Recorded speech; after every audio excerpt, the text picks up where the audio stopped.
Students, now we are going to solve numericals from the topic current electricity. So see 9.8 example. A galvanometer has resistance of 100 ohm and its a full scale deflection current is 100 microampere. What is shunt resistance should be added so that the ammeter can have range 0 to 10 milliampere. So given में क्या हो जाएगा, क्या क्या दिया है देखो. Galvanometer has a resistance 100 ohm. Resistance of galvanometer we denote as G, that is 100 ohm. It's a full scale deflection current 100 microampere, that is current through galvanometer. So it is nothing but Ig. So Ig 100 microampere. What shunt resistance should be added? मतलब yes निकालना है. Should be added so that the ammeter can have range 0 to 10 milliampere. So that is nothing but current.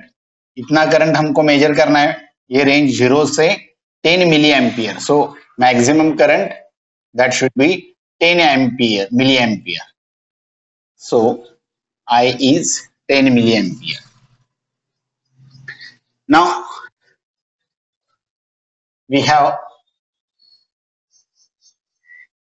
first S is equals to Ig into G upon I minus Ig. ये एक formula है. और second formula है S is equals to G upon N minus 1. दोनों में से कोई भी यूज कर सकते हो, जो सिंपल रहेगा वही. अब इधर देखोगे तो N इज नथिंग बट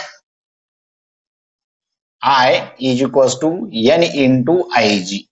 इसका मतलब है N is equals to I upon Ig. तो total current and current through galvanometer, इसका जो रेशियो है उसको हम N बोलते हैं. तो ये दोनों दिया है तो अभी ये सिंपल रहेगा. So N is equals to I 10 milliampere.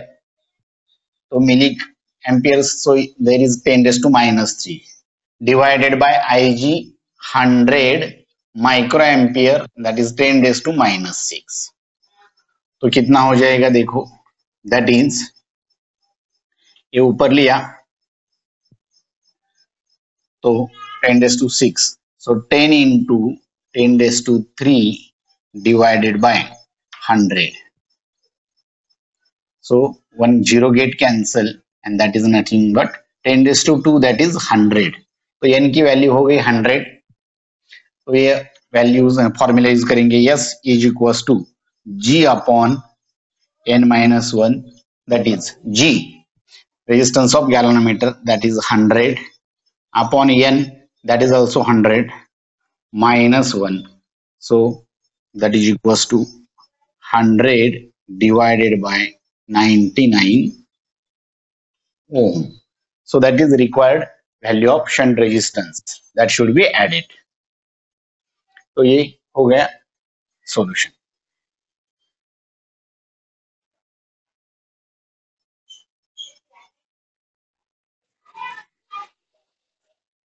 Now next example, see what is the value of shunt resistance that allows 20% of the main current through a galvanometer of 99 ohm. तो इसमें क्या क्या दिया है, what is the value of shunt resistance, मतलब यहां भी हमको यस निकालना है. तो S is equals to question mark that allows 20% of the main current through galvanometer. मतलब Ig की वैल्यू कितनी होनी चाहिए, 20% of total current, that is I. और galvanometer of 99 ohm, that is the resistance of galvanometer G is equals to 99 ohm. तो इससे हम क्या बोल सकते हैं, I G upon I is equal to 20 upon 100, that is 1/5. So therefore we know n is equals to I upon Ig, that is 5/1 or 5. तो फिर से s is equals to g upon n minus 1, that is equals to g 99 दिया है divide by n 5 minus 1, so that is 99 upon 4. So therefore s is equals to कितना आएगा,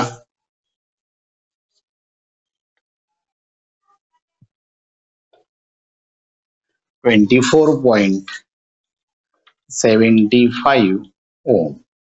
So this is required answer.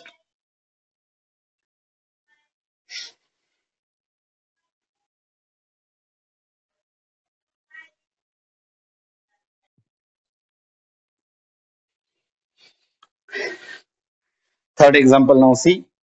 A galvanometer has resistance 25 ohm and its a full scale deflection current is 25 microampere.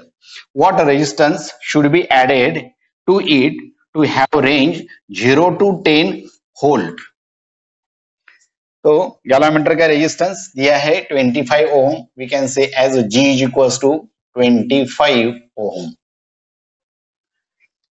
Its a full scale deflection is 25 microampere, that is Ig 25 microampere we can take as direct 10 raised to minus 6 ampere.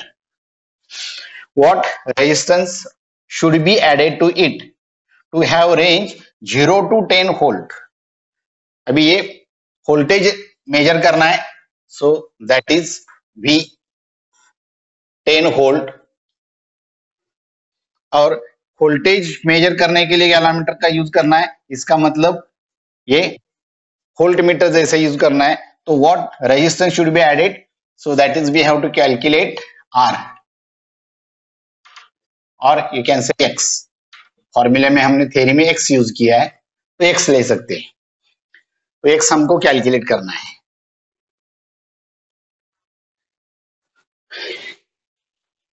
तो formula उसके लिए X is equal to V upon I G minus ji.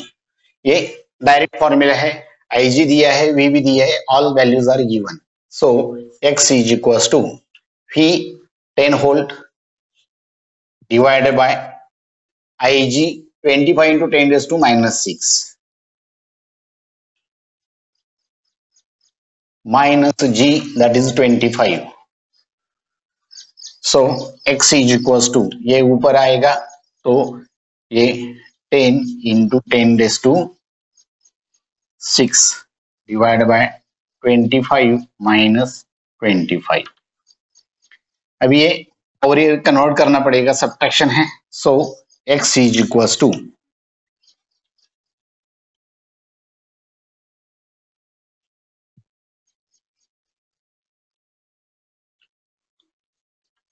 so here X is equals to 4,000,000 minus 25. तो ये subtraction simple आप भी कर सकते हो. इसका फाइनल आंसर आएगा 3,99975 ohm. That is you can write as 3.99975 into 10 raised to कितना आ जाएगा 5.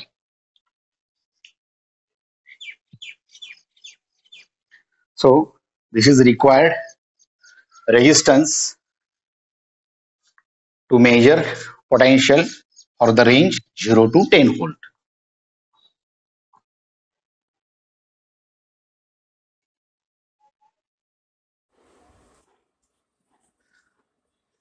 Student, now in numerical of current electricity, the next example is, see, a galvanometer has a resistance of 40 ohm and a current of 4 milliampere is needed for a full scale deflection. What is the resistance and how is it to be connected to convert the galvanometer? First, A into ammeter of 0.4 ampere range, and second into voltmeter of 0.5 volt range. तो galvanometer का resistance दिया है 40 ohm, तो given में आएगा G is equals to 40 Om.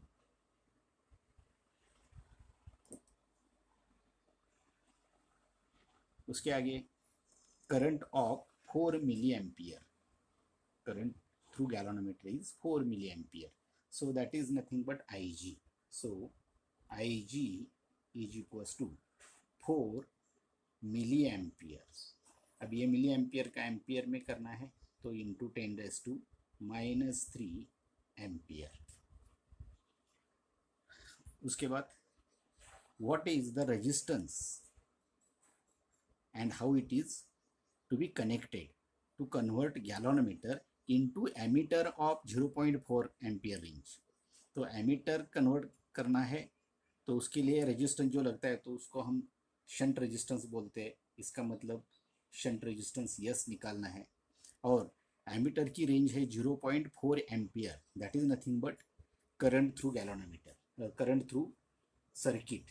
So I that is nothing but 0.4 ampere. And second क्या पूछा है, into volt meter of 0.5 volt range, मतलब वोल्ट मीटर निकालना है. वोल्ट मीटर के लिए रेजिस्टेंस निकालना है. तो वोल्ट मीटर के लिए रेजिस्टेंस जो है हम थ्योरी में x से डिनोट किया है, तो x निकालना है. और उसके लिए पोटेंशियल डिफरेंस की रेंज है 0.5 volt, that is nothing but v is equals to 0.5 volt. तो ये गिवन हो गया. अभी फर्स्ट ए के लिए एमीटर के लिए फॉर्मूला यस का निकालना है. तो S is equals to I G into G divided by I minus I G. ये एक फॉर्मूला है. और दूसरा है S is equals to G upon n-1. दो फॉर्मूले है, तो इसमें से कौन सा सुटेबल रहेगा. अभी देखो आई जी दिया है 4 मिली एम्पियर और आई दिया है 0.4 एम्पियर. अभी n क्या है, तो n है, अगर आपको याद है थी तो I is equals to n into I G, मतलब current flowing through the circuit is n times the current through galvanometer. तो इसके हिसाब से n की वैल्यू क्या हो जाएगी, तो n is equals to I upon I ji.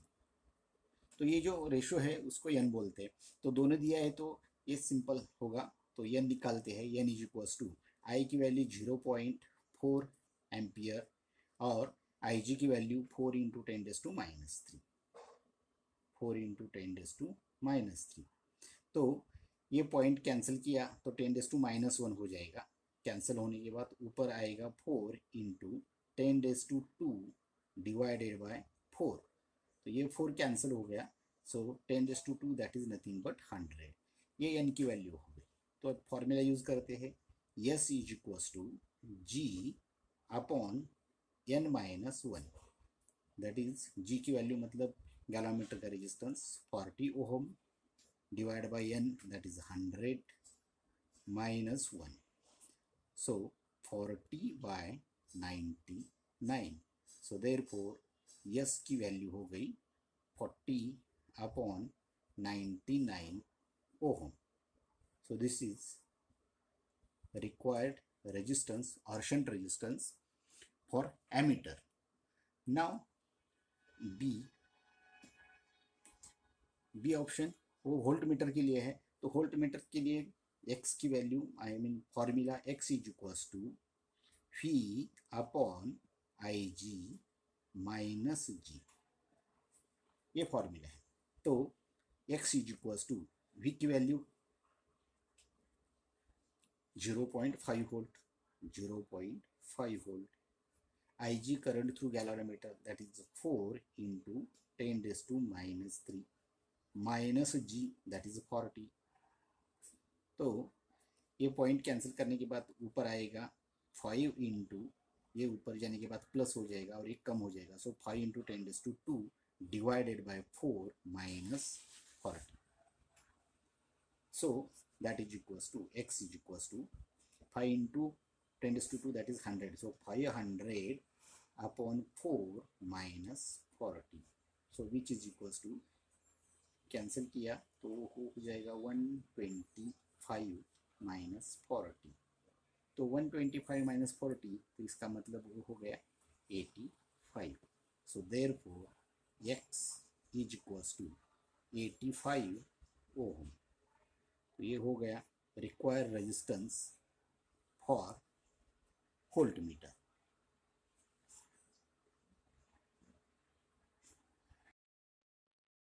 Now next example, 4 resistances 10 ohm, 10 ohm, 10 ohm and 15 ohm from a Wheatstone network. What shunt is required across 15 ohm resistor to balance the bridge? तो network, Wheatstone network bridge यहाँ regular दिखाया है मैंने. ये देखो, ये point A और B C D ये नेटवर्क हो गया. Between point A and C battery will be connected and between point B and D galvanometer is connected. Now given condition that network is balanced, तो यहाँ देखो resistance P, resistance Q, resistance R और resistance S. हमने theory में क्या देखा है, अगर ये नेटवर्क बैलेंस है तो बैलेंस कंडीशन क्या है, P upon Q is equals to R upon S. This is the balancing condition. अभी गिवन प्रॉब्लम में जो रेजिस्टेंसेस दिया है वो 10 ओम, 10 ओम, 10 ओम और 15 ओम. इसका मतलब P की वैल्यू हो गई 10 ओम, Q की वैल्यू हो गई 10 ओम, R की वैल्यू हो गई 10 ओम और S की वैल्यू हो गई 15 ओम.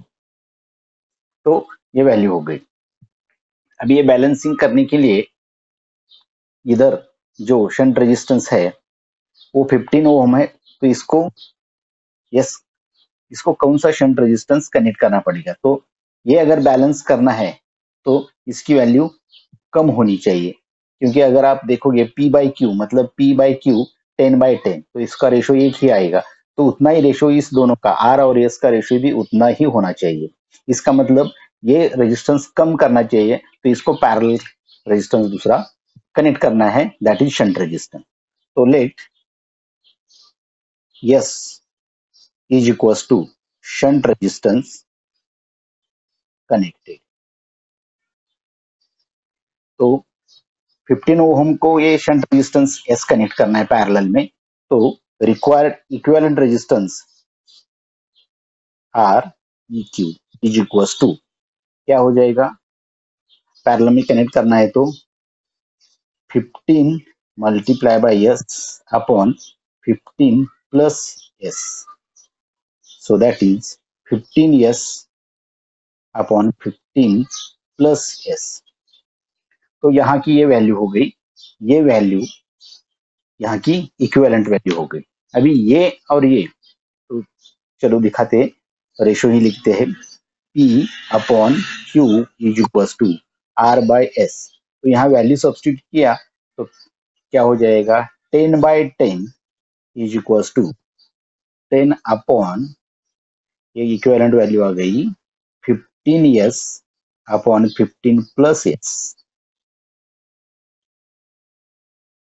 ठीक है, तो ये कैंसिल हो गया, इसकी रेशो की वैल्यू 1 मतलब इसकी वैल्यू 1 हो जाएगी.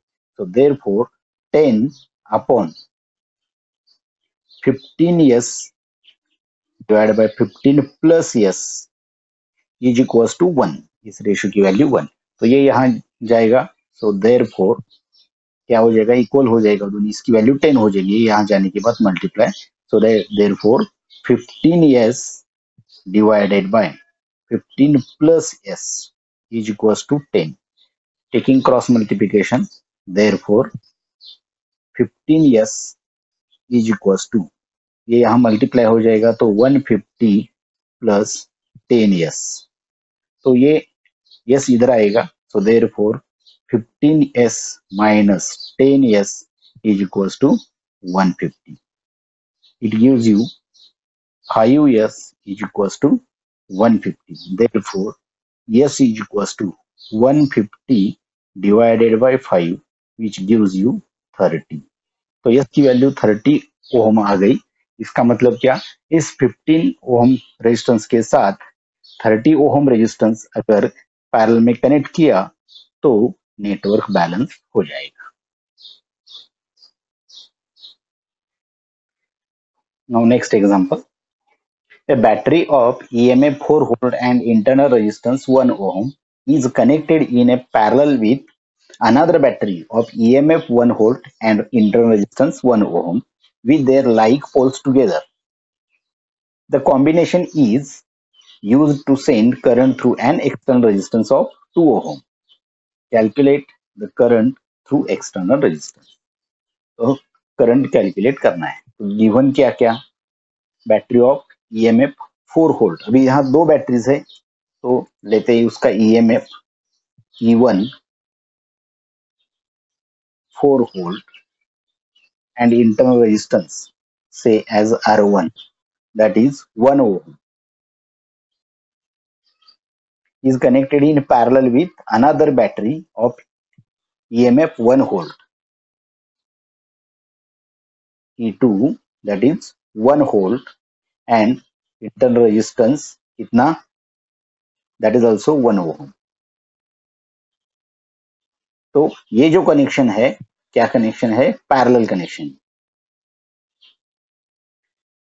अभी पैरेलल कनेक्शन है तो हमने 11th स्टैंडर्ड में इसका थ्योरी में स्टडी किया है, इक्विवेलेंट ईएमएफ और इक्विवेलेंट रेजिस्टेंस. तो इक्विवेलेंट ईएमएफ इसका क्या होगा, parallel combination, parallel combination. So therefore equivalent EMF is equals to क्या है, याद है देखो, E1 R2 plus E2 R1 divide by R1 plus R2. तो ये इक्विवेलेंट ईएमएफ है. अगर दो सेल पैरेलल कनेक्ट किए पैरेलल कॉम्बिनेशन में तो उसका इक्विवेलेंट ईएमएफ इतना मिलता है. Epsilon is equals to epsilon 1 R2 plus epsilon 2 R1 divide by R1 plus R2. और इंटरनल रेजिस्टेंस जो है वो भी पैरेलल है तो उसका भी मालूम है.